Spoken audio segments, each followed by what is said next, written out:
ప్రజా పిలుపు న్యూస్కి స్వాగతం. ప్రజలంతా సుఖ సంతోషాలతో ఆయురారోగ్యాలతో ఉండాలని స్వామివారిని కోరడం జరుగుతుందని అన్నారు.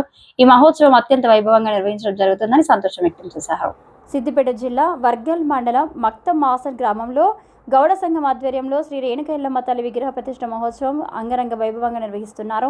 ఈ సందర్భంగా నిర్వాహకులు మాట్లాడుతూ నేటి నుంచి కొనసాగుతున్న ఉత్సవాలలో భాగంగా ఆదివారం రోజున గ్రామ దేవత పోచమ్మ తల్లికి బోనాల మహోత్సవం కన్నుల పండుగ నిర్వహించామని తెలిపారు. సోమవారం రోజున లందకు పోవడం, పుట్టమన్ను తేవడం లాంటి కార్యక్రమాలు నిర్వహిస్తామని, మంగళవారం రోజున శ్రీ రేణుక ఎల్లమ్మ జమదగ్ని మహర్షుల వివాహం అంగరంగ వైభవంగా నిర్వహిస్తామని తెలిపారు. ఈ కార్యక్రమాలకు మక్తం ఆసన్పల్లి చుట్టుపక్కల గ్రామాల ప్రజలు ఈ మహోత్తర కార్యక్రమంలో పాల్గొని ఎల్లమ్మ తల్లి అనుగ్రహం పొందాలని, అలాగే భక్తులందరూ తీర్థప్రసాదాలు స్వీకరించాలని కోరారు. మహోత్సవానికి సహకరించిన దాతలకు, గ్రామంలో ఉన్న ప్రతి కుటుంబానికి, ప్రతి ఒక్కరికి ప్రత్యేక ధన్యవాదాలు తెలిపారు. ప్రజలంతా సుఖ సంతోషాలతో ఉండాలని, సకాలంలో వర్షాలు పడి పంటలు సమృద్ధిగా పండాలని కోరుకున్నారు. ఈ కార్యక్రమంలో మక్తా మాసన్పల్లి గ్రామ ప్రజలు, మహిళలు, చిన్నారులు, యువకులు తదితరులు పాల్గొన్నారు.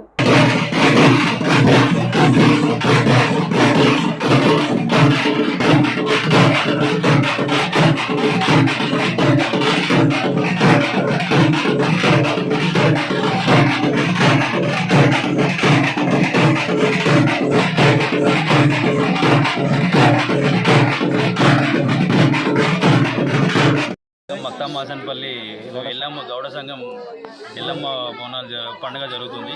అందులో భాగంగానే ఇక్కడ పోచమ్మకి అయితే బోనాలు సమర్పించినాము. రేపైతే పుట్టమన్నుకు గంగతెప్పకు పోవడం జరుగుతుంది. ఎల్లుండి మంగళవారం రోజు అమ్మవారికి కళ్యాణం జరుగుతుంది. అన్నదాన ప్రసారం కూడా జరుగుతుంది.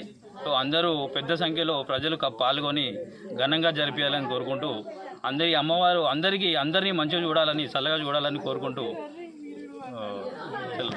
రోజు కూడా అందరూ పెద్ద సంఖ్యలో ప్రజలందరూ ఎల్లమ్మ కళ్యాణంలో పాల్గొని విజయవంతంగా చేయాలని చెప్పి అందరూ కోరుకుంటున్నారు. అలాగే తీర్థ ప్రసాదాలు అన్నీ తీసుకొని అన్నదాన ప్రసాదం కూడా ఉంటుంది. మంగళవారం రోజు అందరూ రావాలి, అమ్మవారి కృపకు సహాయపడగలరు. మన గ్రామం మక్తం మాసన్పల్లి అనగా ఈరోజు పోచమ్మ బోనాలు చేయడం జరిగింది. రేపు గంగకు పుట్టబోనాలు జరుగుతుంది. ఎల్లుండి అమ్మవారి కళ్యాణం ఉంటుంది. ఆ తరపున అన్నప్రసాదం ఉంటుంది. మరియు తీర్థప్రసాదం తీసుకొని అమ్మవారి ఆశీర్వాదం తీసుకోవాలని కోరుతున్నాను.